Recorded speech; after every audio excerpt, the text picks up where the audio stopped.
हरे कृष्णा। सनातन दिव्यता में आपका स्वागत है और मैं हूं पदम गुप्ता। मित्रों, इस्कॉन के प्रचारक एक प्रभु जी द्वारा मुझे एक पुस्तक प्रचार के दौरान दी गई। ये थी योगियों, गुरुओं और साधुओं की अध्यात्म भूमि भारत में एक अद्भुत खोज, अनोखा सफर। एक अमेरिकी स्वामी की आत्मकथा।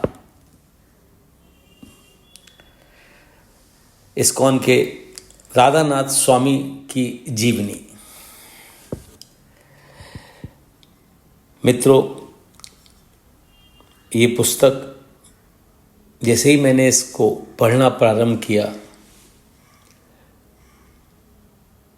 मैं इसमें डूबता चला गया और पुस्तक को ख़त्म करने के पश्चात ही मुझे चैन आया।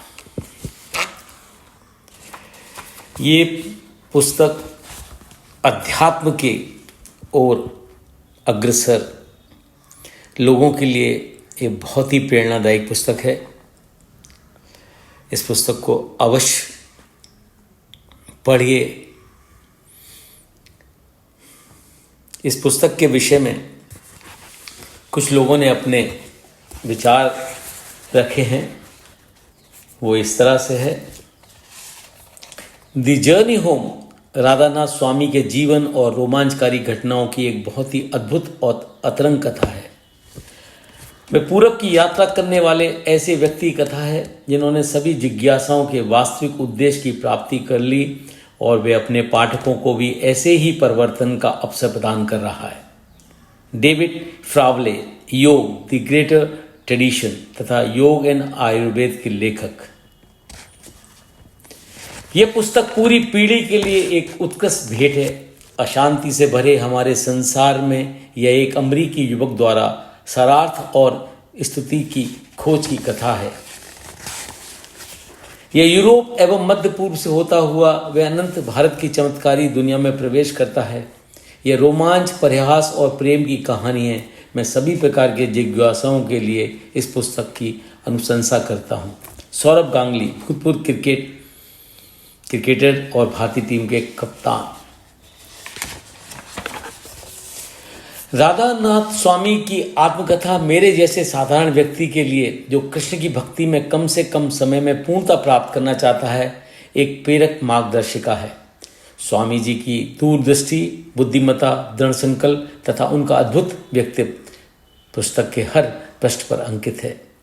मेरे अनुसार यह पुस्तक राधानाथ स्वामी जी की ओर से भारतवासियों के लिए एक प्रेम भरी अनमोल भेंट है। वेणुगोपाल धूत, चेयरमैन, वीडियोकॉन। इस पुस्तक की विशेषता इसकी खरी ईमानदारी है। जिस निर्भयता से राधानाथ स्वामी ने जीवन के उद्देश्य की खोज में भ्रमण करते हुए अपनी त्रुटियों, चिंताओं और डर का वर्णन किया है, वह चंबे में डाल देता है। हर अध्याय में ऐसे महान गुरुओं की झलक है जिन्होंने लेखक की विचारधारा पर गहरा प्रभाव छोड़ा। सभी आध्यात्मिक जिज्ञासुओं के लिए ये एक अति आवश्यक पुस्तक है। N Vaghul, chairman, ICICI bank. एक संवेदनशील, विस्तृत और प्रेरणादायक पुस्तक जो आत्मा और अध्यात्म का अन्वेषण करती है। अपने लक्ष्य को प्राप्त करने की उनकी वचनबद्धता एवं कैसे उन्होंने भगवान पर निर्भर रहने की श्रद्धा और आशा पाई, इन सब का वर्णन बहुत सुंदरता और सच्चाई से किया गया है। यश बिरला, योगपति। द जर्नी होम हृदय स्पर्शी और कभी कभी हृदय विदारक भी घटनाओं से भरी है, जिन्हें पाठक के लिए गहरी संवेदना और अत्यंत दक्षता से प्रस्तुत किया गया है। विवरणात्मक लेखन और आंतरिक विश्लेषण पुस्तक में भरे हैं। लेखक के साक्षात्कार और परिवार को लिखे पत्र अलग से प्रस्तुत किए गए हैं। ये सार गर्भित, पड़ाग, गहन एवं गंभीर चिंतन की प्रेरणा देते हैं। हर पीढ़ी की लोकप्रिय अध्यात्म की मार्गदर्शक पुस्तक होती है। अगली पीढ़ी द जर्नी होम की है।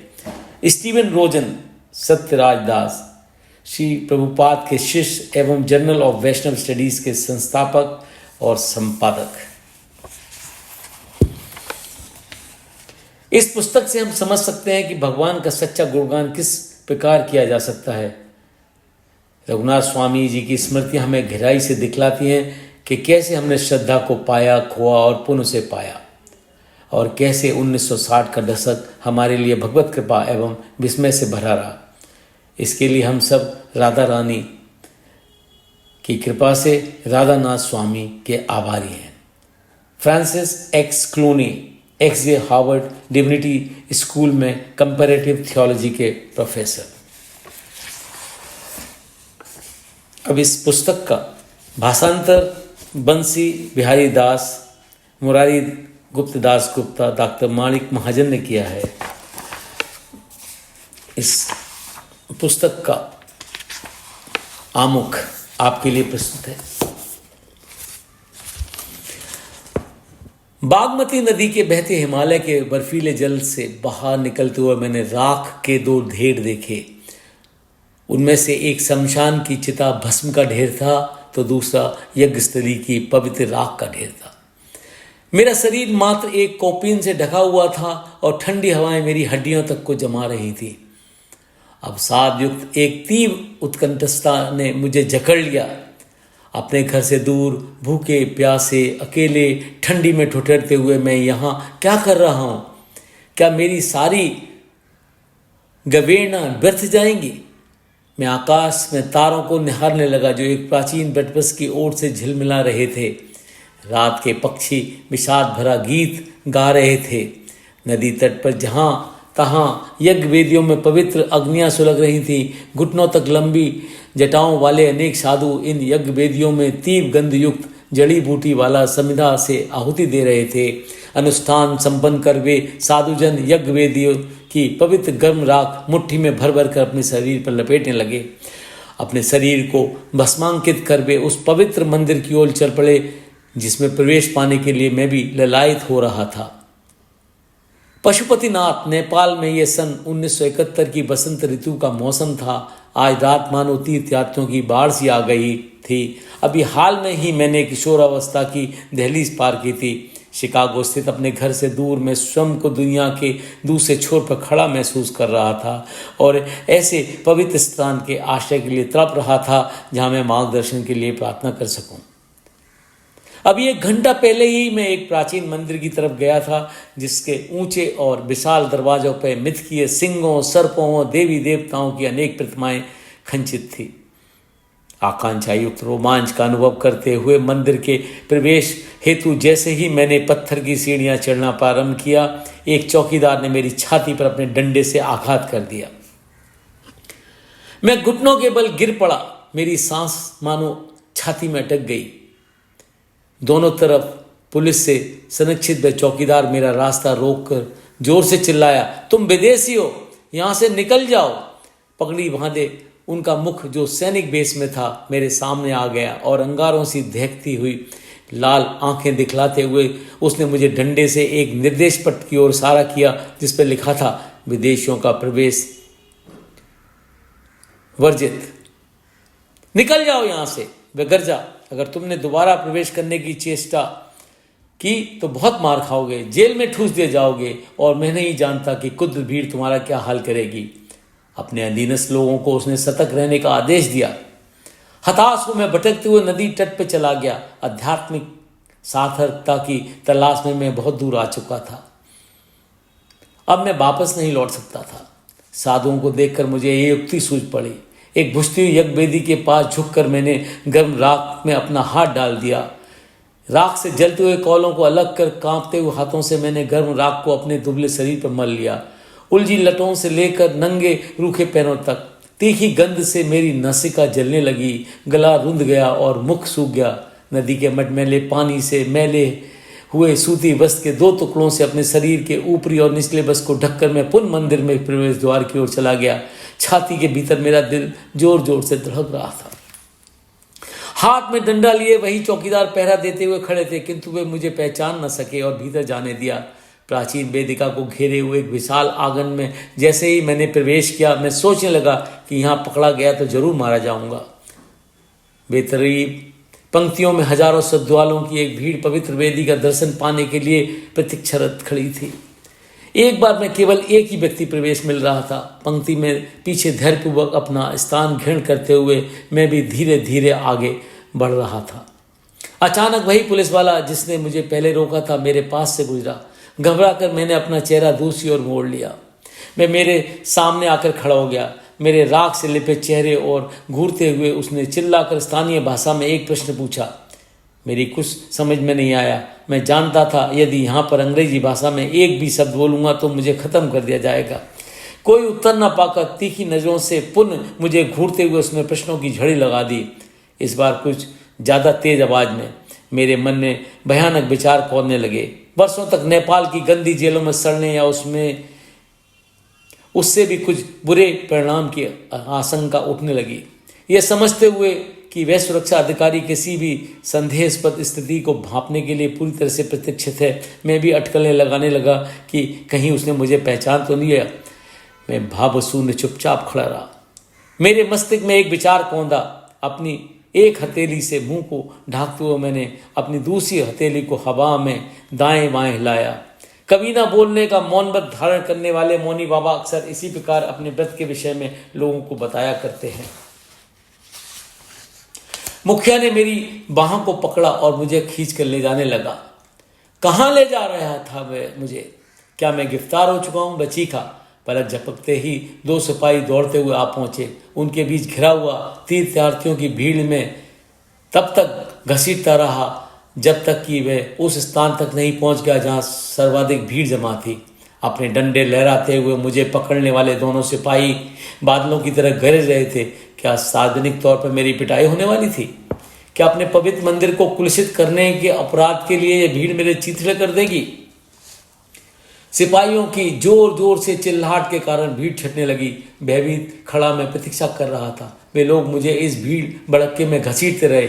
इतने में मैंने अपने आप को सीधा वेदी के समक्ष पाया। एक रंगारंग पकौड़ा जिसमें चंदन की सुगंध चारों तरफ फैली हुई थी। सामने ही पत्थर का एक विशाल वृषभ खड़ा था। वेदी पर भगवान शंकर का एक विशाल विग्रह कढ़ाईदार रेशमी वस्त्र और स्वर्ण तथा बहुमूल्य रत्न भरणों से सुसज्जित शोभा यमान हो रहा था। मुख्य अधिकारी ने अपनी छड़ी को उठाते हुए मेरी बाहों को दबा दिया। क्या वह इस पवित्र मूर्ति के सामने ही मेरी बलि चढ़ाएगा?